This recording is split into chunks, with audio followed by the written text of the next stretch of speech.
Amados irmãos, muito boa noite a todos, graça e paz em nome do Senhor Jesus. É com muita alegria que nós iniciamos mais uma devocional. Bendito seja o Senhor que tem nos sustentado, bendito seja o Senhor que tem cuidado de nós. Eu quero iniciar o nosso momento devocional, a nossa live, agradecendo aqueles que não são membros da nossa igreja, mas que têm acompanhado constantemente a nossa transmissão. Meu muito obrigado, que Deus abençoe grandemente a sua vida. Oremos nesse momento.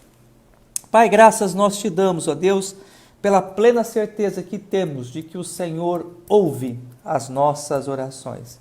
E como é bom saber que tu és um Deus presente, um Deus compassivo e misericordioso e que está sempre ao nosso lado.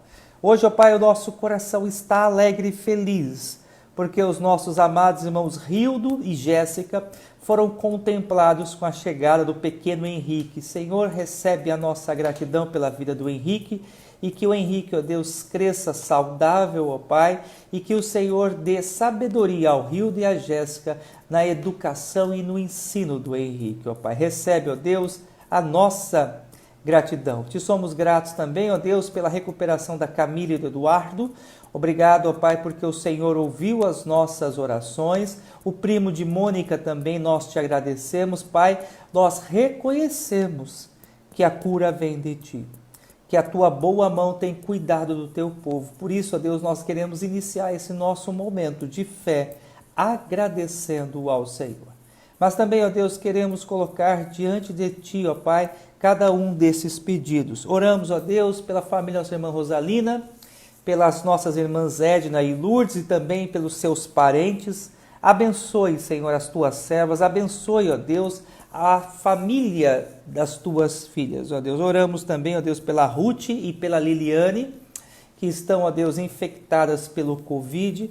Senhor, restaura a saúde delas, ó Pai. Nós clamamos, ó Deus, e pedimos, ó Pai, por esta bênção, ó Deus. Oramos também pela nossa irmã Lúcia, pelo pastor Gelson, pelo Mércio, ó Deus, pela saúde do Tomé e de toda a sua casa. Abençoe, ó Deus, o lar do teu filho, que o Senhor, ó Deus, possa cuidar deles, ó Deus, livrando-os de todo o mal, ó Deus.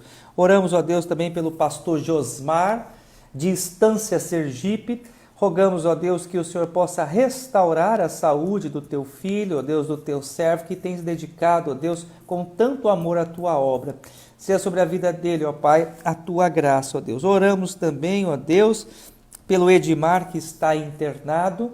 Pedimos, ó Deus, que o Senhor também possa curá-lo, ó Deus. Oramos, ó Deus, em prol de nossa cidade, do nosso país, ó Deus. Senhor, nós precisamos da Tua graça. Hoje fomos, ó Deus, informados pela nossa prefeita, que nós já não temos mais leitos de UTI, ó Deus, na rede pública, ó Pai. Precisamos, ó Deus, da Tua intervenção. Precisamos, ó Deus, da Tua graça, Senhor. Repreende esse mal, Senhor. Ajuda-nos, ó Deus, a passarmos por essa situação tão difícil. Oramos, ó Deus, também por aqueles que estão desempregados, ó Deus, por aqueles, ó Pai, que têm sofrido com a escassez de recursos. Senhor, tende misericórdia, supre, ó Deus, com o pão, atende, Senhor, ao faminto, aquele que sofre e está angustiado, ó Pai. E, ó Deus, também rogamos que o Senhor dê sabedoria, ó Deus, aos nossos políticos, aos nossos líderes, que eles sejam, ó Deus, honestos, retos, sensíveis, ó Deus, tomados, ó Deus, de compaixão por aqueles, ó Deus, que têm passado por momentos tão difíceis, ó Deus. Ó Pai, dá-nos, ó Deus, a cura desta enfermidade. Rogamos, ó Deus, que o Senhor abençoe aqueles que estão trabalhando, ó Deus, em prol de uma vacina que possa erradicar esta enfermidade, ó Pai.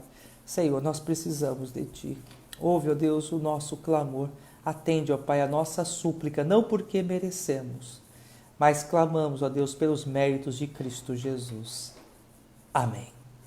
Amados irmãos, eu quero convidá-los então para que abramos a palavra do Senhor em Provérbios, capítulo 10, do versículo 7 ao versículo de número 10. Nós já estamos no capítulo 10 de Provérbios, essa nossa série é intitulada Sabedoria para a Vida, e todas as noites temos compartilhado alguns pequenos blocos literários desse texto, alguns versículos apenas, a fim de que nós possamos, então, à luz da palavra do Senhor, encontrarmos sabedoria para as questões que envolvem a nossa existência. O tema da nossa mensagem dessa noite é o caminho do justo e o caminho do ímpio. O caminho do justo e o caminho do ímpio. Como nós temos afirmado, o livro de Provérbios nos mostra, meus amados irmãos, que sempre existem duas vias, dois caminhos, duas trilhas.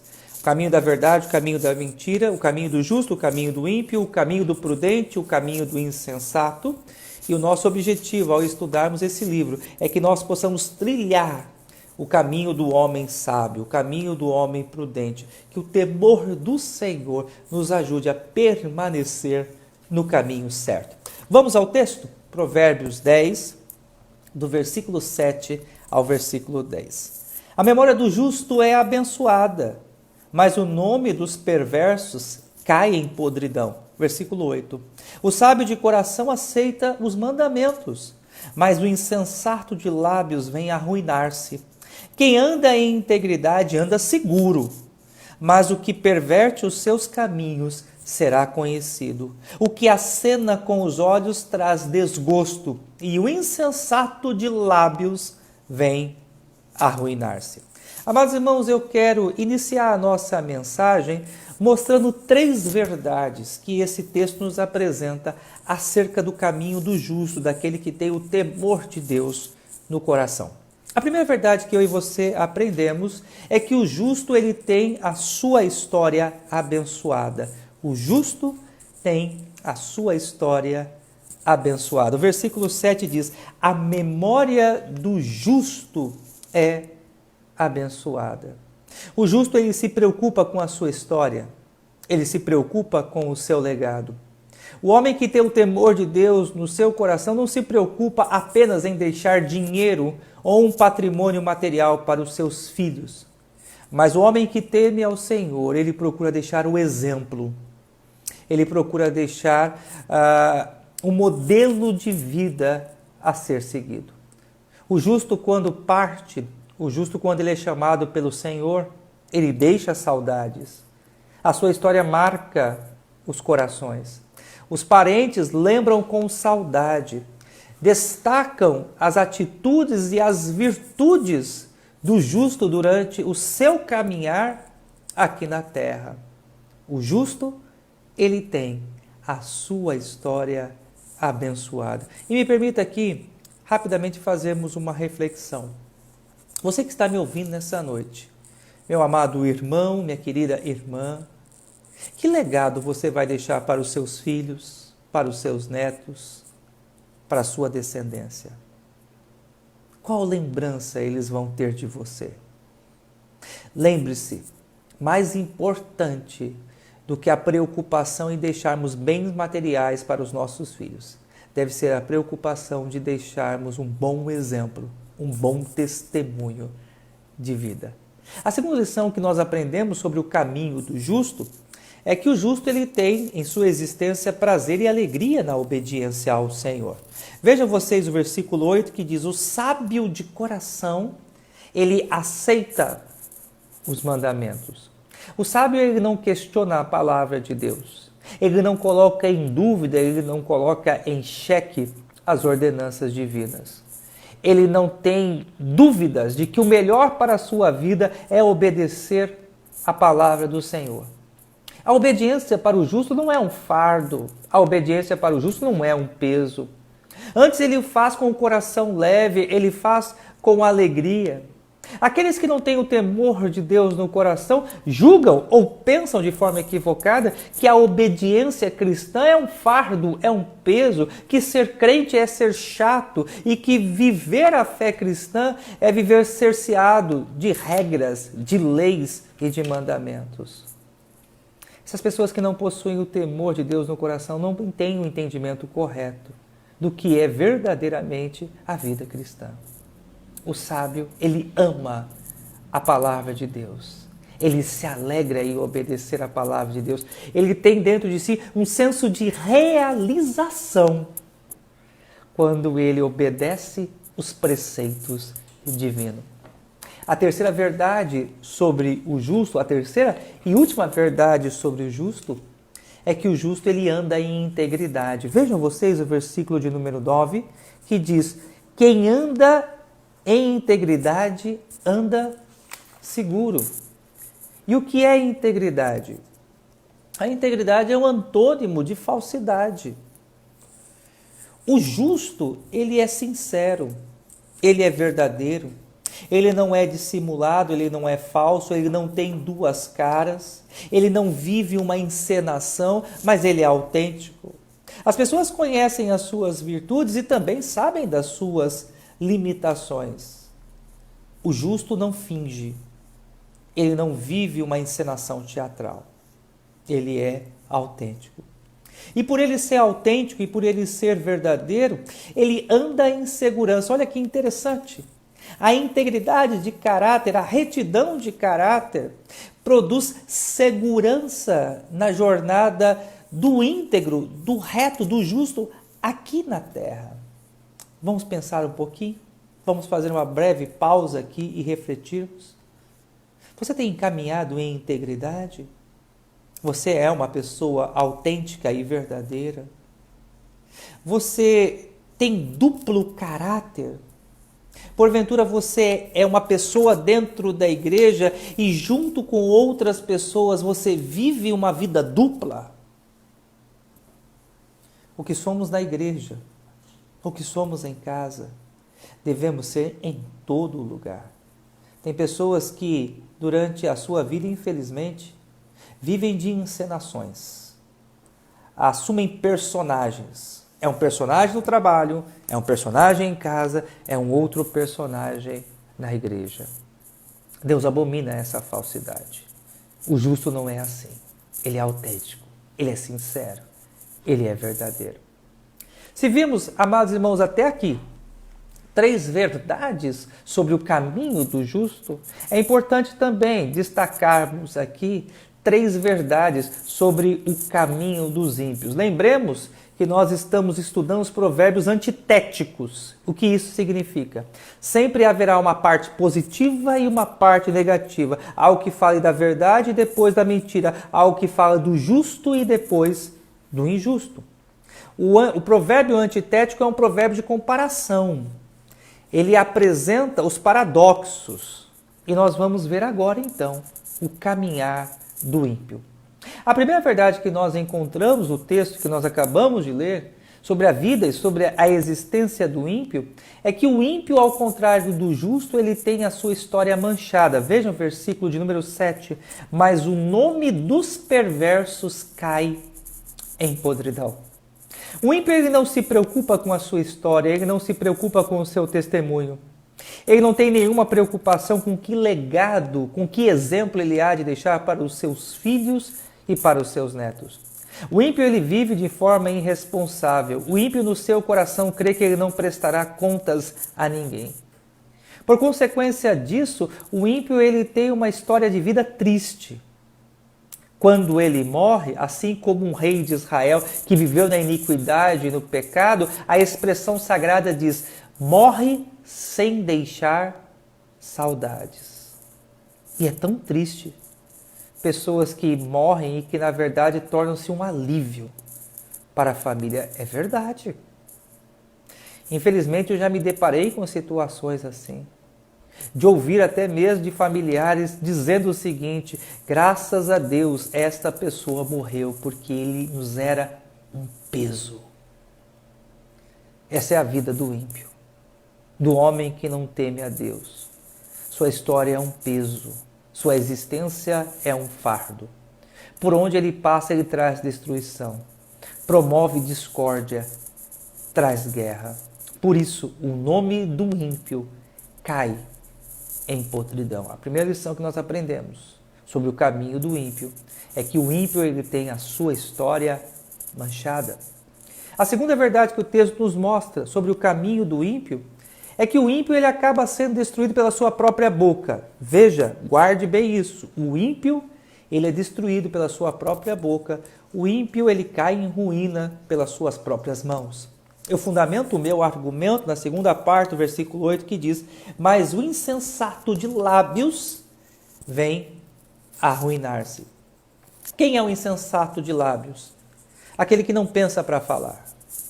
Aquele que fala de forma irresponsável. Que nos seus lábios profere a mentira. Semeia a discórdia. Que nos seus lábios ele promove a separação. Traz guerra na ponta da sua própria língua. Esse é o ímpio. E o resultado da sua fala destrutiva, da sua boca mortal, é que ele acaba sendo destruído por aquilo que ele mesmo fala. O ímpio, ele cava a sua própria sepultura. Ele constrói o caminho da sua destruição com as próprias mãos. Por isso, eu quero aqui fazer uma exortação e trazer uma advertência a você que teme ao Senhor. A você que vive o caminho oposto, que vive o caminho da retidão, da justiça. Não se misture com o ímpio. Não tenha comunhão com o ímpio. Não construa vínculos de amizade com o ímpio. Se você conhece alguém que só fala mal dos outros, que semeia a discórdia, que é mentiroso, que é dissimulado, que é falso, que na sua língua, que na sua fala só há rancor, só há ódio e só há raiva, se afaste desse. Sábio é o homem que não anda com o ímpio. Bem-aventurado é aquele que anda na vereda dos justos. A terceira verdade, amados irmãos, que nós aprendemos sobre o caminho dos ímpios. O ímpio verá a sua maldade sendo revelada. O ímpio verá a sua maldade sendo revelada. Essa verdade é expressa no versículo de número 9 que diz: mas o que perverte os seus caminhos será conhecido. O ímpio, ele tem a impressão de que os seus erros, de que os seus pecados, a sua iniquidade nunca será conhecida, que o mal nunca verá à tona, que a verdade não triunfará. Mas engana-se o insensato, engana-se o perverso. Há um momento na sua história em que toda a maldade será revelada. Nada ficará obscuro. Tudo virá à tona. Quer nessa vida, quer no dia em que ele há de comparecer diante do Senhor. Muitas vezes nós nos esquecemos dessa verdade eterna. Talvez eu e você já nos deparamos com a história de pessoas más que durante a sua existência fizeram a maldade, mas nunca pagaram aqui, nessa existência, nessa vida, pelos seus erros. Não se esqueçam do que diz a verdade bíblica. Um dia haverá o acerto de contas. Um dia todo o ímpio há de responder pela sua perversidade. O mal será retribuído. Deus, ele é justo. Deus, ele é fogo. E fogo consumidor. Quem faz o mal, pagará por ele. Quem comete a perversidade, pagará pelas suas atitudes. Essa é uma verdade imutável. Quer você acredite ou não, esta é uma verdade revelada pelas Sagradas Escrituras. Eu quero terminar a mensagem dessa noite lhe fazendo um apelo, uma exortação. Se você tem caminhado pelas trilhas da perversidade, da iniquidade, se a tua vida tem sido manchada pelo pecado, arrependa-se nessa noite. Mude de vida. Corrija os seus caminhos. Volte-se para o Senhor. Converta-se. E a ideia de conversão é mudança de caminho, mudança de atitude. Acerte a sua vida pela vereda dos justos. Endireite os seus passos. Em nome do Senhor Jesus. Baixe sua cabeça. Feche seus olhos. Vamos orar nesse momento. Confesse ao Senhor os seus pecados. Confesse ao Senhor os seus erros. Declare hoje diante do Senhor: Senhor, eu me arrependo do mal que eu tenho feito. Eu me arrependo das minhas escolhas, das minhas decisões, do caminho que eu tenho trilhado. E nessa noite eu quero voltar aos teus caminhos. Eu quero voltar a andar na tua presença. Vamos orar. Pai, graças nós te damos, ó Deus, pela tua palavra, que nos mostra, ó Deus, que apenas existem dois caminhos: o caminho do justo e o caminho do ímpio. Eu oro, ó Deus, por aqueles que estão trilhando o caminho do justo. Que o Senhor, ó Deus, possa abençoar os teus filhos que estão nesta trilha, que seguem por esta jornada. Dê a eles, ó Deus, força, paz, fé e coragem, para que possam prosseguir mesmo diante das adversidades, ó Deus, o caminho que o Senhor quer que nós venhamos a trilhar. Mas eu oro, ó Deus, por aqueles que essa noite me ouvem, que estão trilhando o caminho dos ímpios. Senhor, toca no coração destes. Transforma, Senhor, muda a direção. Traz estes, ó Deus, a vereda do justo. Nós oramos, ó Deus, nessa noite, confiados, ó Deus, em Tua graça, em Teu poder. Seja sobre nós, ó Deus, a Tua bênção. Ouve, Senhor, o clamor de nossa cidade, da Tua igreja. Nos sustenta, ó Deus, diante dessa crise que nós estamos vivendo. É o que nós te pedimos. Em nome de Jesus. Amém. Meus amados irmãos, Deus abençoe a cada um de vocês. Mais uma vez, a minha gratidão a vocês que têm acompanhado todas as noites a nossa devocional. Uma ótima noite a todos. Deus abençoe. Um forte abraço, seu pastor. Saudades. Logo, logo, com a graça de Deus, voltaremos a estar juntos na casa do Senhor.